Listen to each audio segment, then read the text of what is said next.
Hello to all the Formula One nerds and geeks out there. So I have the Formula One Grand Prix de Monaco 2023 Monte Carlo preview. So this is the Pirelli preview, and let's go for it. So you got the circuit information on Circuit de Monaco. So traction, you have 5. So there's a lot of traction there. You can pick up speed from you can pick up pace from the low speed corners, and yeah, there's good traction. And then braking, you have 2. So the braking is okay. It's a bit on the lower side, but yeah, you're gonna have to set up your brakes really well and slow down really well for you to get around some of the corners. And sometimes on in Monaco, the stop starts comes really fast at you because it's a really fast track. And moving on, we have track evolution. The track evolution, you have 5. So looking at this during the weekend, starting on, was it Thursday? I think Thursday's practice sessions, and then you have another practice session on Saturday morning, then qualifying, then the race on Sunday. So it's a street circuit, so people normally use those roads to go to work, go to their houses, go to shopping. So it's a street circuit, so it's gonna rubber in anyway. There's gonna be rubber on the ground, from all the road cars on that circuit, and the track evolves during the weekend, and it get faster and it get faster. That's what you call track evolution. When the track evolves and get better, and the drivers have more grip, they got better braking and things like that. And then you have asphalt grip. So the asphalt grip on this circuit is really number one, which is quite low, and maybe they need to use a better material of asphalt on the circuit for them to be able to get better feeling for the drivers, when the car's underneath them. So now moving on, you got lateral stress, which is 1. So it's just showing that there's not too many heavy turnings or heavy hairpins, or too many fast 200-mile-an-hour turnings in Monaco. So the lateral stress is not that much. And then you have tire stress, which is 1.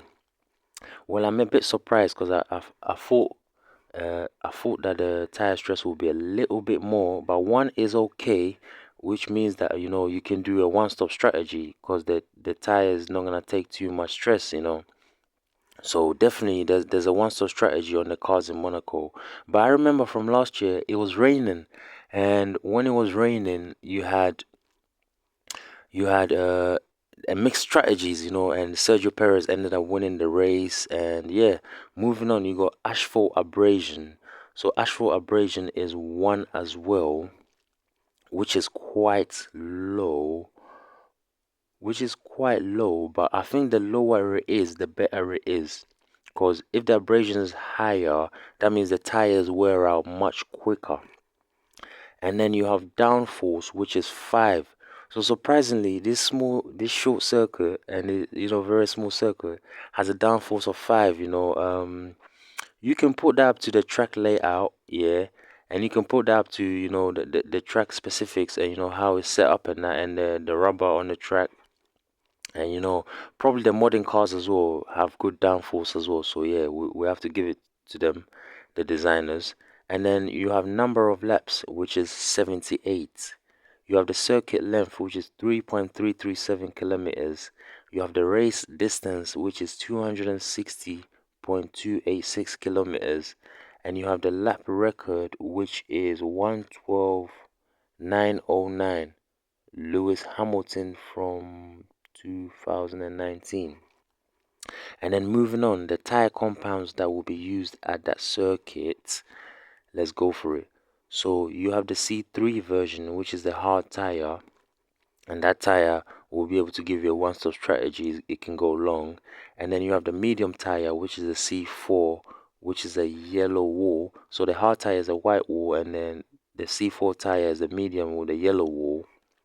Medium tire, which will be used for which will be used for the race stints. And if you want to do a one stopper, you can even use a medium tire because it's durable enough, or you can just use the hard tire. It depends how many laps you want to do, because there's 78 laps, so you can probably do about 40 to 50 laps on the C4 and maybe 60 laps on the C3.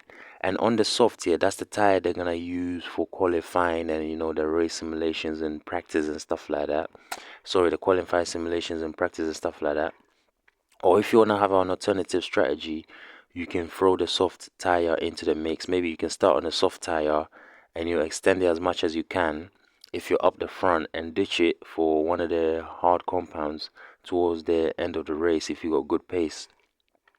So the size of the tire is 18-inch tire, and you have the EOS camber limit for the front tire is minus 3.50 degrees, and then the rear camber limit is minus 2.50 degrees.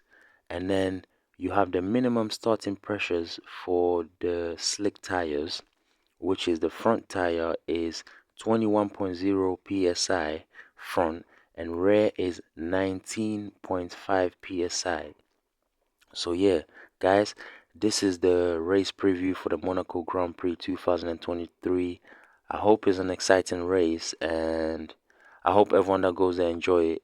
And please subscribe to the channel and like the video. Thank you.